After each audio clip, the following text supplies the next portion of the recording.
नमस्कार दोस्तों, विद्या physical education की क्लास में आप लोगों का स्वागत करते हैं।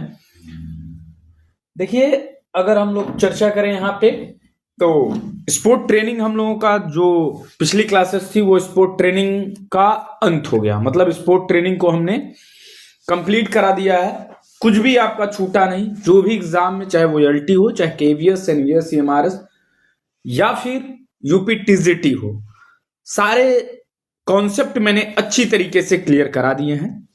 तो आज की जो हमारी क्लास है वो होगी कैंसियोलॉजी एंड बायोमैकेनिक्स। जैसा कि आप लोग देख रहे हैं यहाँ पे, आज की हमारी जो क्लास होगी वो होगी कैंसियोलॉजी और बायोमैकेनिक्स। सबसे पहले आप सभी लोग इस विद्या फिजिकल एजुकेशन चैनल को अगर आप प्यार और सपोर्ट देंगे तो उतना ज्यादा आपका बेनिफिट होगा। इस चैनल को ज्यादा से ज्यादा आप शेयर करें, ज्यादा से ज्यादा लोगों को जोड़ो। अभी आपको टेलीग्राम का लिंक नहीं मिल रहा था तो टेलीग्राम का लिंक भी अब डाला जाएगा इसमें। साथ ही साथ आप टेलीग्राम चैनल को ज्वाइन करें, वहां पे आपको ये जो क्लास होती है इसकी पीडीएफ भी प्रोवाइड करा दी जाएगी। तो परेशान होने की जरूरत नहीं है, आपको सारी चीजें एक एक चीज जितना भी मुझसे बन पड़ेगा उतना मैं करने की कोशिश करूंगा कि आपका एग्जाम निकले। क्योंकि आप लोगों का बार बार एक ही शिकायत था कि सब बच्चे जो नहीं पेमेंट कर पाते उनका क्या। तो सबके लिए है ये क्लास, सबके लिए। लेकिन समस्या यही है कि बिना पैसे के लोग कदर नहीं करते हैं, बस यही है। जो कंटेंट लोग पैसा लेके देते हैं वो कंटेंट मैं फ्री ऑफ कॉस्ट दे रहा हूं। आप जाके अगर कहीं का कोर्स परचेज किए हों तो उससे आप टैली कर लीजिएगा, मिलान कर लीजिएगा। तो चलिए चलते हैं हम आगे अपने क्लास की ओर। तो कैंसियोलॉजी एंड बायोमैकेनिक्स के अगले भाग की हम बात करते हैं।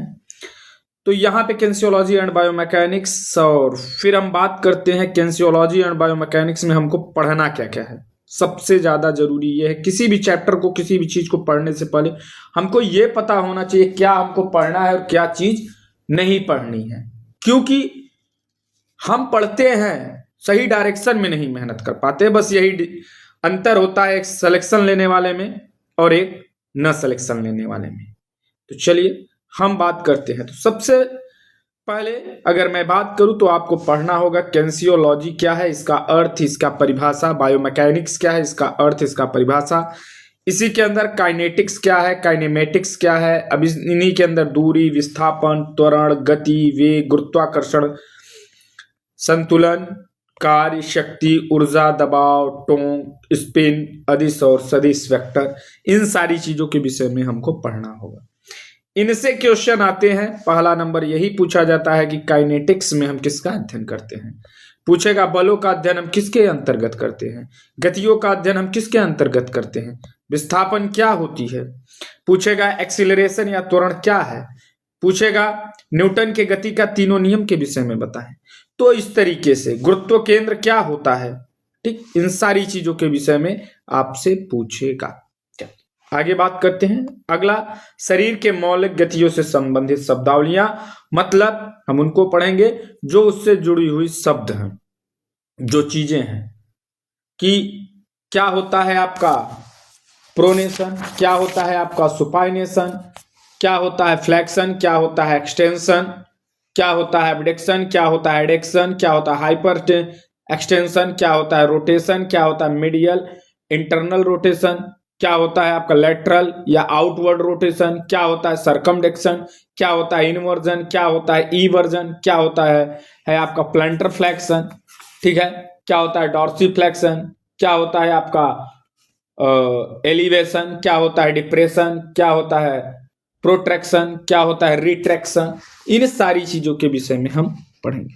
उसके बाद में फिर आता है आपका एक्सिस और प्लेन। अक्ष और तल क्या होते हैं, कितने प्रकार के होते हैं, सर्जिटल प्लेन क्या है, फ्रंटल प्लेन क्या है, ट्रांसवर्स प्लेन क्या है, सर्जिटल प्लेन को और किस नाम से जानते हैं, लॉन्गिट्यूडनल प्लेन हम किसको कहते हैं, मीडियल प्लेन किसको कहते हैं, हाँ, सेनेस्टर डेक्स्टर प्लेन किसको कहते हैं, वर्टिकल प्लेन किसको कहेंगे, फ्रंटल प्लेन को कोरोनल प्लेन कहते हैं, लैटरल प्लेन क्या होता है, मीडियल लैटरल प्लेन क्या होता है, इन सब के विषय में आपसे पूछेगा।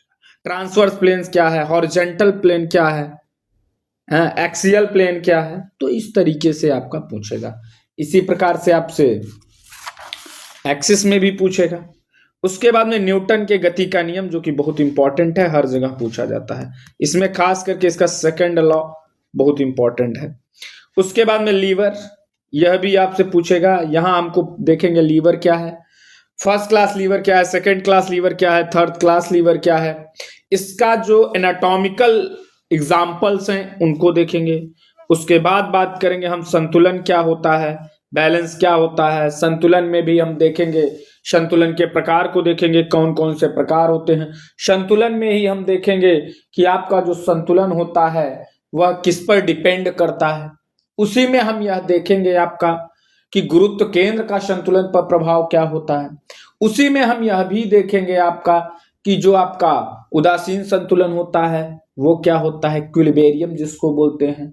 हाँ, तो ये चीजें। उसके बाद गुरुत्वाकर्षण केंद्र या गुरुत्व केंद्र, खेल में इसका गतिशील और स्थिर अनुप्रयोग क्या है। फिर आपका प्रक्षेप्य क्या है, प्रक्षेप्य वक्र क्या है, परवलय और सीमा का अर्थ क्या होता है, रेंज क्या होता है, परवलय क्या होता है, मतलब इन चीजों के विषय में। हाइपरबोला, ठीक। उसके बाद में बल की बात करेंगे। यहाँ बल का अर्थ क्या है, उसका वर्गीकरण कितने भागों में है, इन सब चीजों को देखेंगे।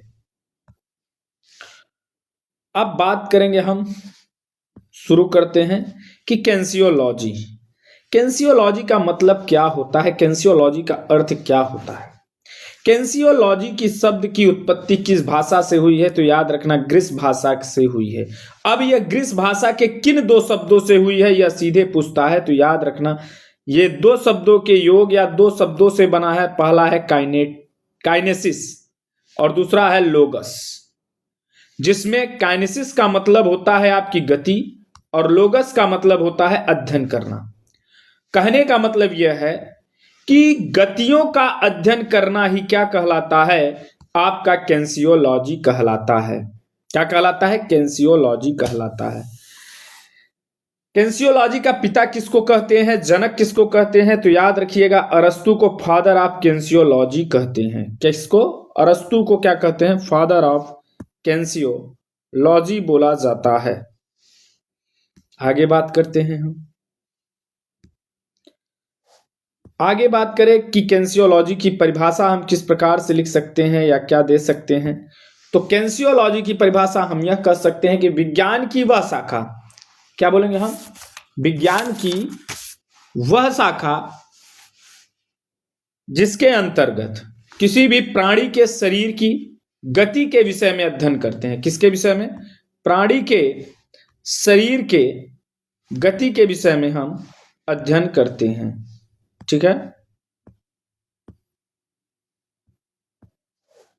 प्राणी के शरीर के गति के विषय में अध्ययन करते हैं। अब यह प्राणी कोई मनुष्य भी हो सकता है, कोई जानवर भी हो सकता है, कोई भी हो सकता है। ठीक, इसमें उन क्रियाओं का अध्ययन किया जाता है जिसमें आपकी शरीर की बनावट, आपकी मांसपेशियां, हड्डियां, जोड़ एवं उसके कार्य तंत्र को, प्राणी को गति प्रदान किस प्रकार करता है, कैसे वह मूवमेंट में आता है, कैसे वह दौड़ता है, कैसे वह चलता है, कैसे कोई हाथ वर्क कर रहा है, ये सारी चीजें एवं जो गति को प्रभावित करने वाली चीजें होती हैं उनको हम पढ़ते हैं। किसमें, कैंसियोलॉजी के अंतर्गत। आगे अगर हम बात करते हैं तो कैंसियोलॉजी के बाद में अगला जो होता है हमारा वह होता है बायोमैकेनिक्स। देखिए, कैंसियोलॉजी और बायोमैकेनिक्स दो चीजें होती हैं।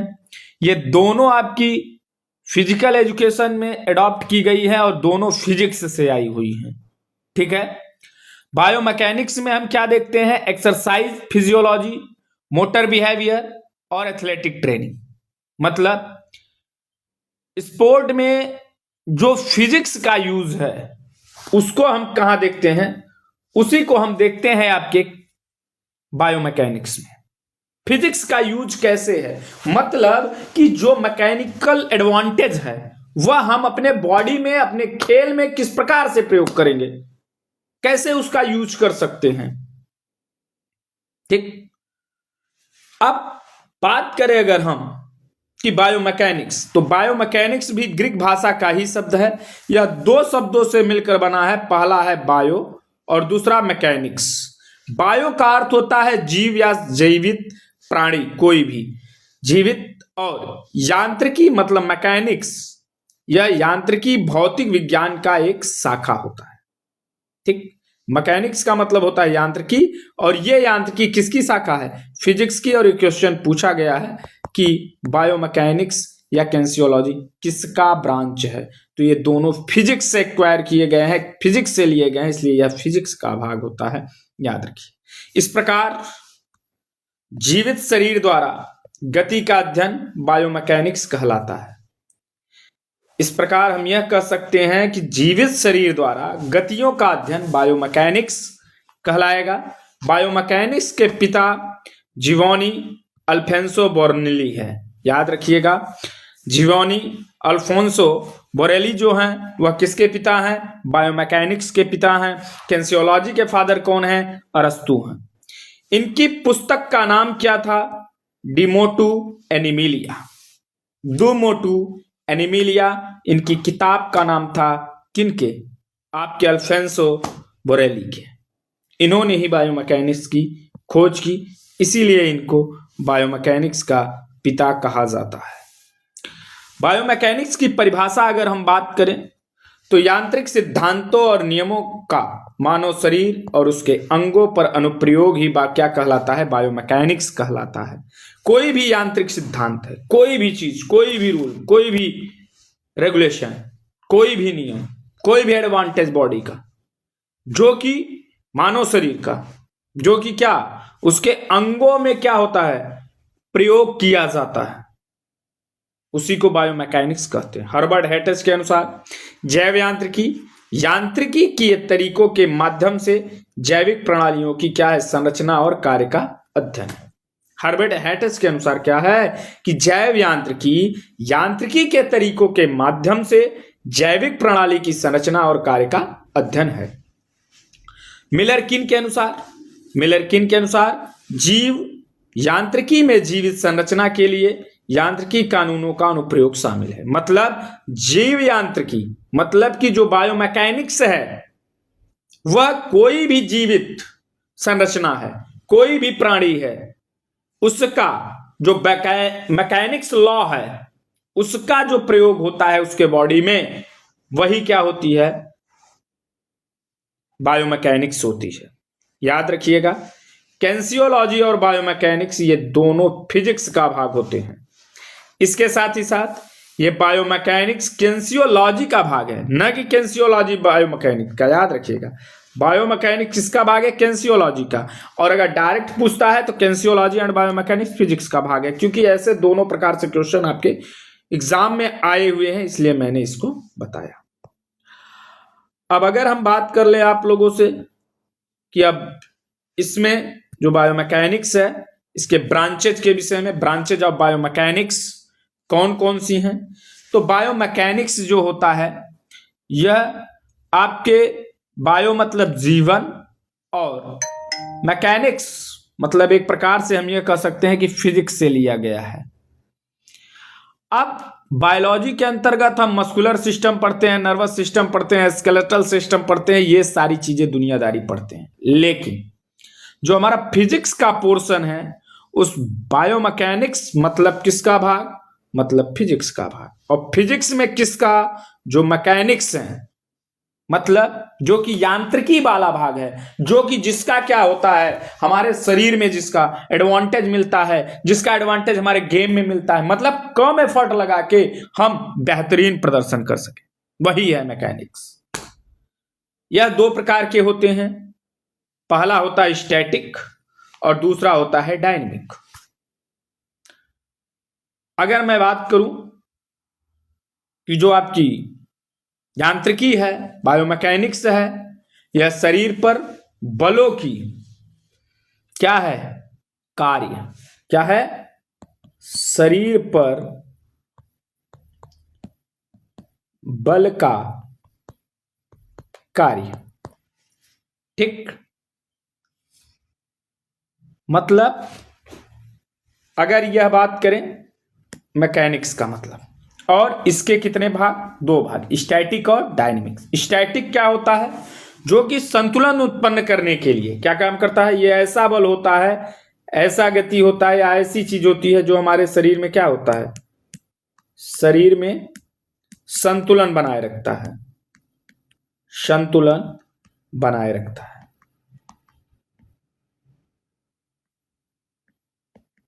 ठीक। और डायनेमिक की बात करते हैं तो गतिकी। डायनेमिक को क्या बोलते हैं? गतिकी। यह गतिकी क्या काम करता है? गतिकी जो होता है यह गति उत्पन्न करने के लिए सहायक होता है। किसके लिए होता है? गति उत्पन्न करने के लिए। आपके बॉडी में जो भी हलचल हो रहा है, जो भी मूवमेंट हो रहा है, जो भी गति होता है, उसको करने के लिए जो भी बल या शक्ति का हम प्रयोग करते हैं उसे ही हम डायनेमिक मैकेनिक्स बोलते हैं। डायनेमिक को दो भागों में विभाजित किया गया है। एक है काइनेमेटिक्स और दूसरा है काइनेटिक्स। काइनेमेटिक्स में हम गति का अध्ययन करते हैं और काइनेटिक्स में हम बल का अध्ययन करते हैं। और ये बहुत बार पूछा जाता है और आप कंफ्यूज बहुत होते हो कि सर काइनेमेटिक्स क्या होता है, काइनेटिक्स, क्योंकि भूल जाते हो। तो ऐसे याद रखना, इसको हिंदी में काइनेमेटिक्स ऐसे लिखते हो। तो ये म जो है किस तरीके से आ रहा है? ग की तरह। तो म और ग को एक साथ कर देना। काइनेमेटिक्स मतलब गति का अध्ययन, काइनेटिक्स, काइनेटिक्स मतलब बल। ठीक। मतलब कि गति, समय, दूरी, वेग, त्वरण, इन सब बातों की जब आएगी तो वो क्या हो जाएगा? गति की बात आ जाएगी, मतलब काइनेमेटिक्स की बात आ जाएगी। और बल की बात करें अगर हम, बल, पेशीय संकुचन, गुरुत्वाकर्षण बल, संवेग, ये सारी चीजों की बात करते हैं। Inertia, mass, weight, power, pressure, momentum, Newton's law, ये जितनी बातें हैं वो आपकी काइनेटिक्स के अंतर्गत आती है। अब ये काइनेमेटिक्स के भी दो भाग होते हैं और काइनेटिक्स के भी दो भाग होते हैं, लिनियर और एंगुलर। लिनियर की जब बात करते हैं तो लिनियर में आपका डिस्टेंस, डिस्प्लेसमेंट, आपका स्पीड क्या जाएगा? स्पीड आ जाएगी। स्पीड के बाद में एक्सीलरेशन आ जाएगा।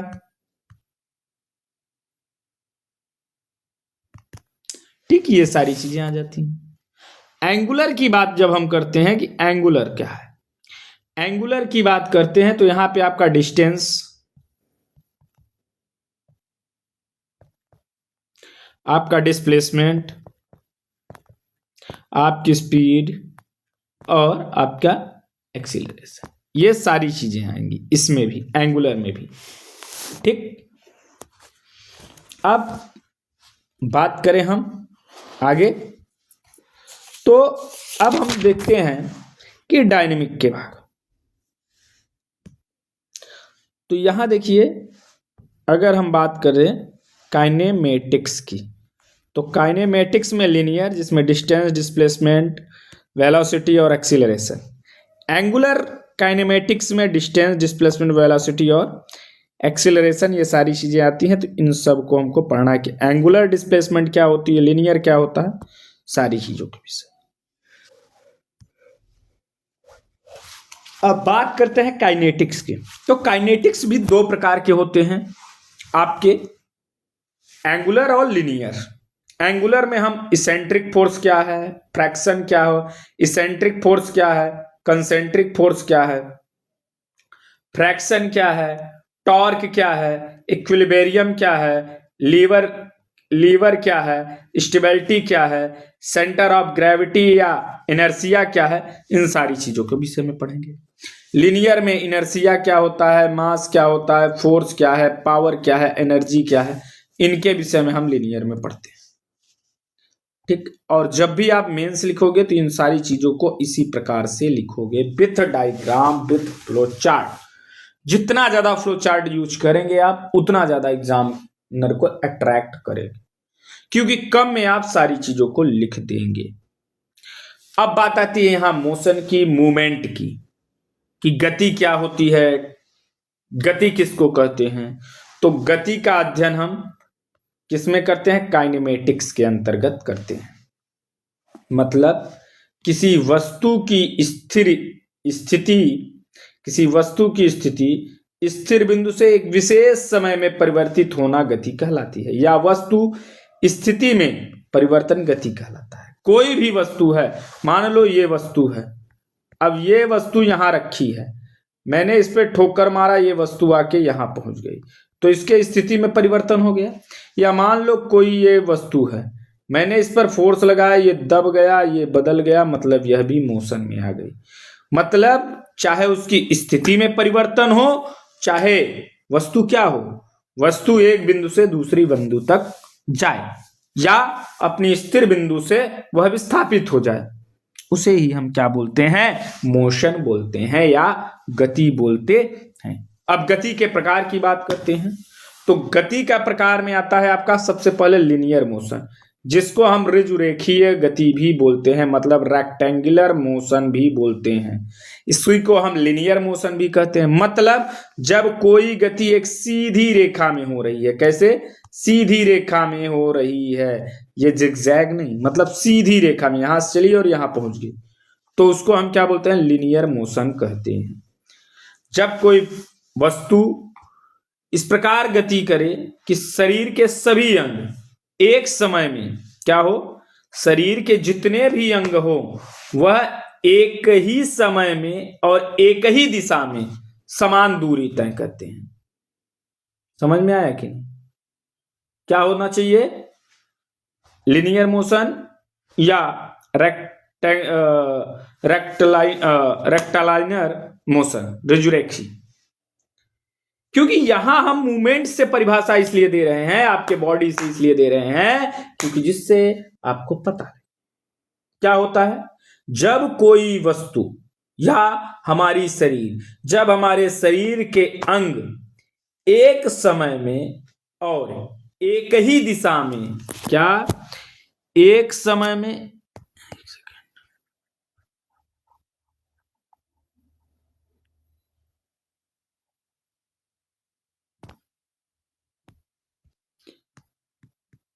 एक समय में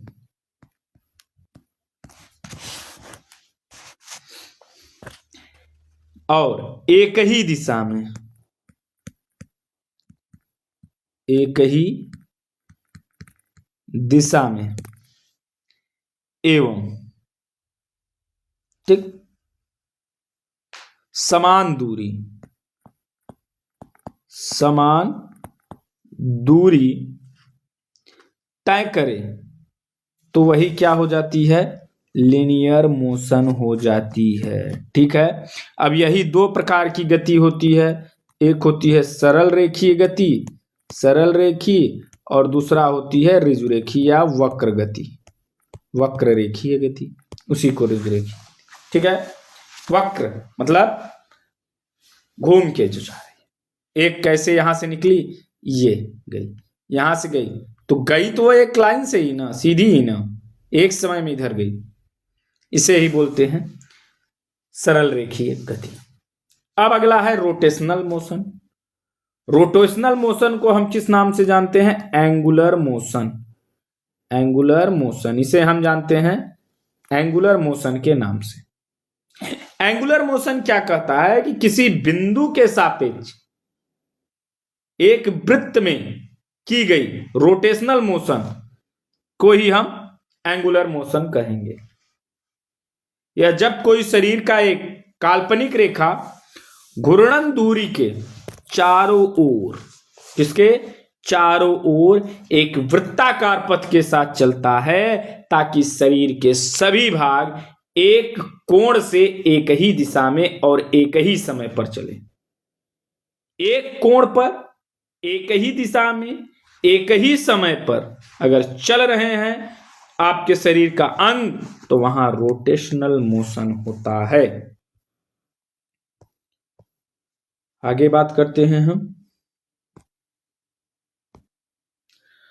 अब यहां पे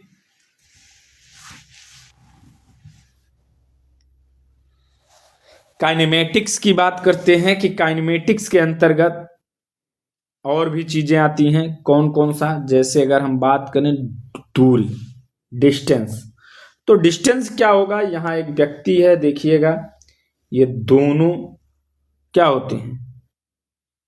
अब ये दोनों मान लीजिए इस पॉइंट पे पहुंच गए, ये हुआ, अब ये यहां गई, ये यहां गई, मतलब यहां से इसकी दूरी, यहां से इसकी दूरी, मतलब अपने स्थिर बिंदु से या किसी वस्तु द्वारा किसी एक बिंदु से दूसरे बिंदु, यहां पे दोनों थे, यहां से ये इधर गया, ये इधर गया, मतलब एक बिंदु से दूसरे बिंदु के बीच के अंतर को हम क्या कहेंगे?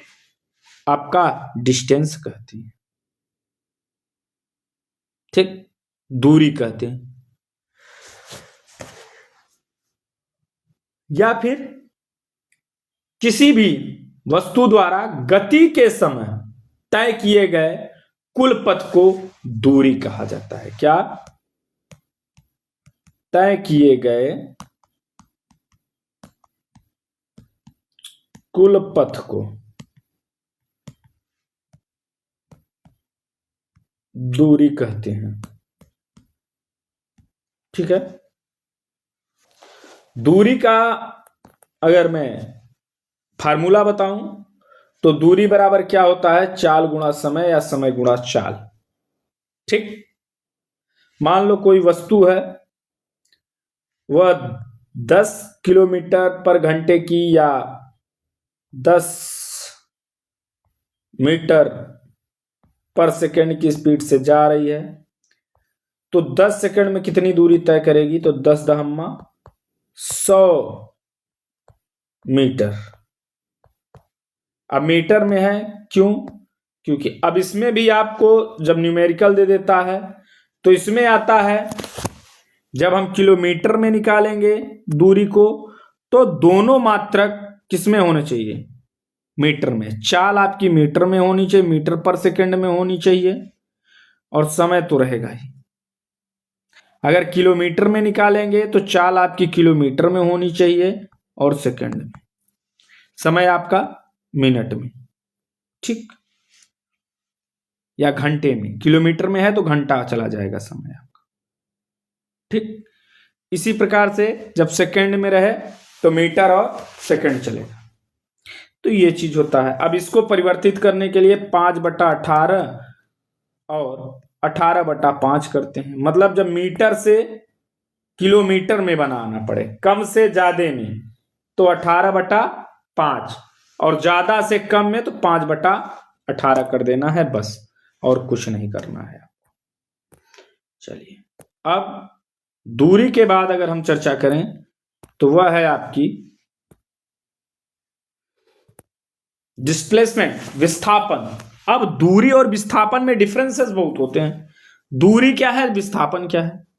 तो कोई भी वस्तु द्वारा जो न्यूनतम दूरी होती है, न्यूनतम दूरी बराबर होता है विस्थापन। जैसे मान लो ये व्यक्ति है, इस घर से निकला और यहां गया, यहां गया, यहां घूमा, यहां घूमा, यहां घूम के यहां आ गया, तो मतलब विस्थापन क्या हो गया? यहां पे दूरी क्या हो गई? भले ये देखो, दूरी इस यहां से ये इसने जितना पूरा रास्ता तय किया वो हो गई दूरी। लेकिन अगर मैं विस्थापन की बात करूं तो ये यहां है, यहां से यहां डायरेक्ट, मतलब जो न्यूनतम दूरी होगी उसी को हम क्या कहेंगे? विस्थापन।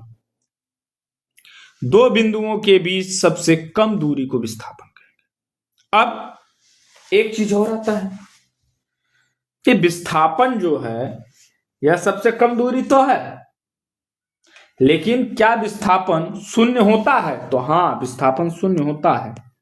कब? मान लो कोई वस्तु है, यहां से चली और यहां घूमी, यहां घूमी, यहां से फिर आके अपने स्थिति में आ गई, तो उस कंडीशन में विस्थापन क्या हो जाएगा? विस्थापन शून्य हो जाएगा। याद रखिएगा, मतलब कितनों दूर चले, लेकिन जब अपने पूर्व स्थिति में आ जाती है तो उस समय विस्थापन शून्य हो जाता है। क्यों? क्योंकि उसकी प्रारंभिक स्थिति और अंतिम स्थिति के बीच कोई दूरी नहीं होगी, इसलिए विस्थापन वहां पे शून्य हो जाता है। याद रखना, ये चीज आपसे पूछ सकता है।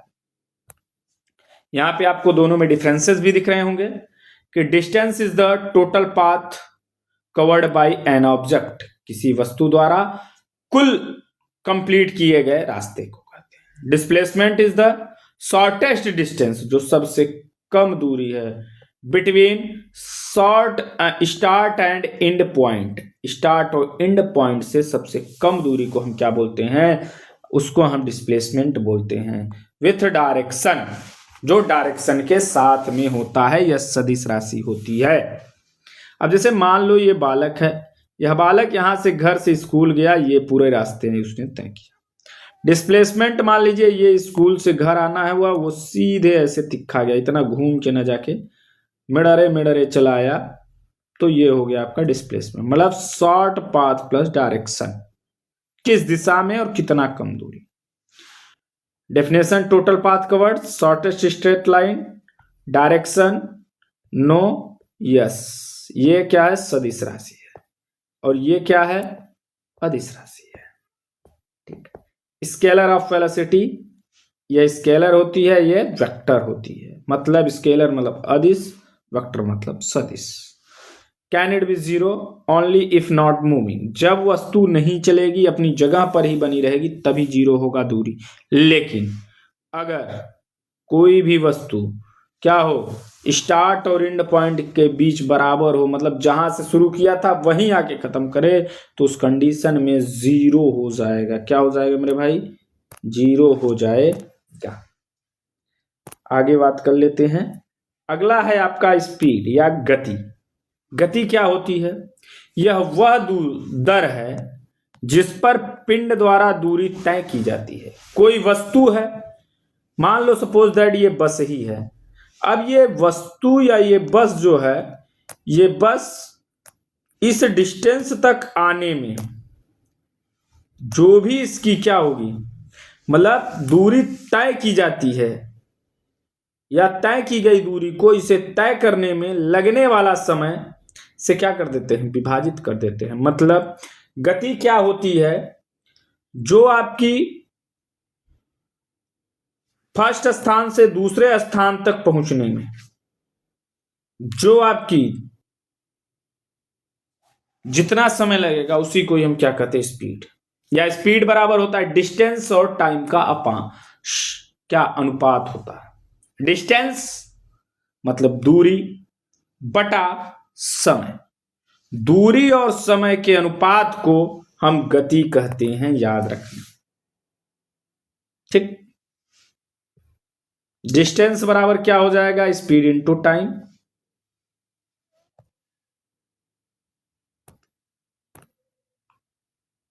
ठीक, डिस्टेंस बराबर स्पीड इंटू टाइम, और टाइम बराबर डिस्टेंस अपान स्पीड, इसी से निकल के आया है।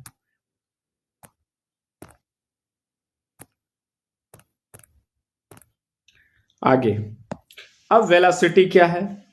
वेलोसिटी होता है वेग, किसी गतिशील वस्तु द्वारा एक निश्चित दिशा में 1 सेकंड में तय की गई दूरी को वेग कहते हैं। कितने, 1 सेकंड में तय की गई दूरी को वेग कहते हैं। लेकिन कहां, निश्चित दिशा में। निश्चित दिशा में, दिशा यहां होगा फिक्स, अर्थात गतिशील वस्तु द्वारा एक निश्चित दिशा में एकांक समय में तय की गई दूरी को वेग कहा जाता है। वेग कैसी राशि है, सदिश राशि है। इसे व्यक्त करने के लिए दिशा और परिमाण दोनों की आवश्यकता होती है। वेग धनात्मक, ऋणात्मक या शून्य हो सकता है। इसके द्वारा वस्तु की गति दिशा का ज्ञान होता है। मतलब वेग शून्य भी हो सकता है, वेग ऋणात्मक भी हो सकता है, और वेग धनात्मक भी हो सकता है। वेग का सूत्र क्या होता है, विस्थापन अपान समय। यहां पे देखेंगे वेलोसिटी, कार 50 मीटर पर सेकंड से पूर्व दिशा में जा रही है। अगर दिशा आ गया तो वो हो गया वेलोसिटी, अगर दिशा नहीं आया तो वो क्या हो गया, वह हो गया स्पीड। कार 50 किलोमीटर पर सेकंड से जा रही है, लेकिन किधर जा रही है यह कोई डायरेक्शन नहीं बताया है। ठीक, इसलिए आगे बात करते हैं वेलोसिटी के बाद में। अब बात करते हैं आपकी चाल की, स्पीड की। किसी गतिशील वस्तु द्वारा 1 सेकंड में तय की गई दूरी को चाल कहते हैं। प्रति सेकंड या प्रति घंटा या प्रति मिनट, जो भी आप दूरी तय करोगे वही क्या होती है, चाल होती है। अर्थात गतिशील वस्तु द्वारा एक एकांक समय में चली गई दूरी को चाल कहते हैं। एकांक समय में, ठीक। चाल एक अदिश राशि है, न कि सदिश राशि। इसे व्यक्त करने के लिए केवल परिमाण की आवश्यकता होती है, दिशा की आवश्यकता नहीं होती है। चाल हमेशा क्या होता है, धनात्मक होती है, याद रखिएगा। यह कभी ऋणात्मक नहीं होती है। चाल का सूत्र है चाल बराबर दूरी बटा समय। इस सूत्र के आधार पर चाल का मात्रक भी निकलता है। एग्जाम्पल, खिलाड़ी अगर ट्रैक पर घूमता है तो स्पीड है, अगर ट्रैक पे घूम रहा है तो स्पीड है, ठीक। लेकिन यदि स्टार्ट से फिनिश तक सीधी रेखा में दौड़े, यहां से ऐसे, तो एक सीधी रेखा में दौड़ता है तो वेलोसिटी होता है, क्योंकि अगर सर्कल में घूमेगा तो कोई दिशा नहीं, लेकिन अगर स्ट्रेट जाएगा तो उसमें दिशा आएगी।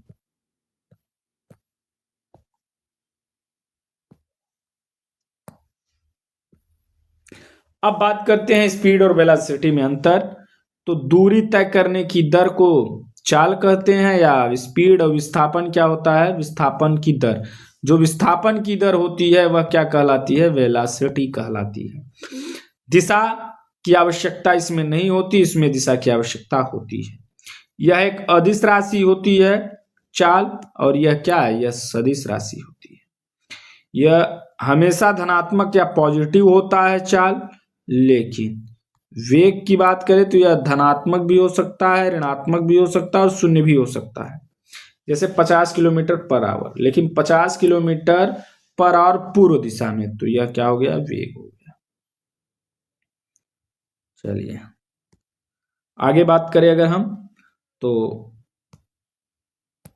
आगे हमारा क्या है, आगे है आपका एक्सीलरेशन, जिसको मैंने स्पोर्ट ट्रेनिंग में भी आपको बताया था कि ये जो एक्सीलरेशन है, जो त्वरण है, यह त्वरण है जो आपका, यह त्वरण या एक्सीलरेशन वेग में परिवर्तन की दर को त्वरण कहते हैं।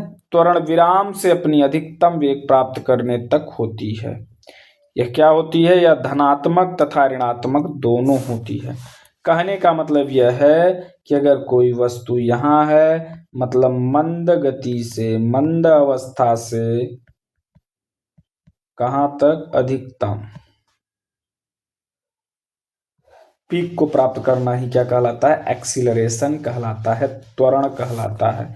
अगर स्पीड बढ़ रही है तो धनात्मक, अगर स्पीड घट रही है पहले से तो ऋणात्मक होता है। वर्क या कार्य वह बल के परिणाम और उस दूरी का गुणनफल है जहां तक वस्तु आरोपित बल की दिशा में गति करती है। कार्य क्या, कार्य वह बल के परिणाम और उस दूरी का गुणनफल है जहां तक वस्तु आरोपित बल की दिशा में गति करती है। वर्क बराबर क्या होता है, फोर्स इनटू डिस्टेंस। मतलब अगर कोई व्यक्ति कोई काम कर रहा है और वस्तु उस जगह से दूसरी जगह नहीं जा रही है, मतलब क्या नहीं हो रहा है, डिस्प्लेसमेंट नहीं हो रहा है। तो अगर डिस्प्लेसमेंट नहीं होगा तो कार्य भी नहीं माना जाएगा। अब बात करेंगे शक्ति या पावर की। तो कार्य करने की समय दर को शक्ति कहते हैं। काम को आप किस तरीके से कर रहे हो, कैसे टैकल कर रहे हो, उसे हम पावर कहते हैं। P बराबर होता है F इंटू डी अपान टी होता है, ठीक।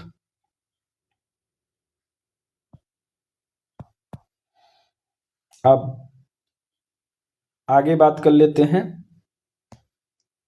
अगला है हमारा ऊर्जा या एनर्जी किसको कहते हैं। तो किसी वस्तु की कार्य करने की जो क्षमता को क्या कहेंगे हम, ऊर्जा कहते हैं। कार्य करने की क्षमता को क्या कहेंगे मेरे भाई, ऊर्जा कहते हैं। कोई भी मनुष्य की अगर गति है तो गति में यांत्रिक ऊर्जा, अगर कोई वस्तु चल रही है, फिर रही है, दौड़ रही, मतलब मूवमेंट में है, तो उसमें कौन सी ऊर्जा होगी, तो यांत्रिक ऊर्जा ठीक है, महत्वपूर्ण योगदान होता है। यांत्रिक ऊर्जा दो प्रकार की होती है, स्थितिज ऊर्जा और गतिज ऊर्जा। गतिज ऊर्जा वह ऊर्जा जो किसी वस्तु में उसकी गति के कारण उत्पन्न होती है, जैसे खिलाड़ी का दौड़ना, बाल का लुढ़कना आदि। स्थित ऊर्जा किसी वस्तु में उसकी अपनी स्थिति के कारण जो ऊर्जा उत्पन्न होती है या वस्तु के स्थिर और तन्यता के कारण जो ऊर्जा उठती है उसको स्थितिज ऊर्जा कहते हैं। Pe बराबर mgh। ठीक, तो आज की क्लास को हम यहीं तक रखेंगे। Thank you for watching. Vidya physical education की क्लास में आप लोग आए और आप लोग इसे अगर इसी तरीके से प्यार और दुलार देते रहेंगे, जितना ज़्यादा इस परिवार को आप बढ़ाएंगे उतना ज़्यादा बेनिफिट मिलेगा। तो अगर आप नए हैं, चैनल पे पहली बार विजिट कर रहे हैं, तो आप चैनल को सब्सक्राइब कर लीजिएगा, वीडियो को लाइक कर दीजिएगा अगर अच्छी लगी तो। अगर आपका कोई सुझाव है तो आप हमें ऑफलाइन कमेंट करके वो सुझाव अपना लिख सकते हैं, हम आपका ऑफलाइन कमेंट उठाएंगे और अगर उसमें किसी भी प्रकार का सुधार की गुंजाइश होगी, अगर आप बोले होंगे उसमें कमियां होंगी तो उसको दूर जरूर किया जाएगा। या फिर अगर आपका कोई और डिमांड है तो आप उसको भी रख सकते हैं, लेकिन आप ज़्यादा से ज़्यादा लोगों तक यह बात पहुंचाइए, यह क्लास को पहुंचाइए जिसके लिए बेनिफिट हो। तो चलिए आज की क्लास को यहीं तक रखते हैं, कल फिर मिलेंगे, तब तक के लिए विदा लेते हैं। जय हिंद, जय भारत।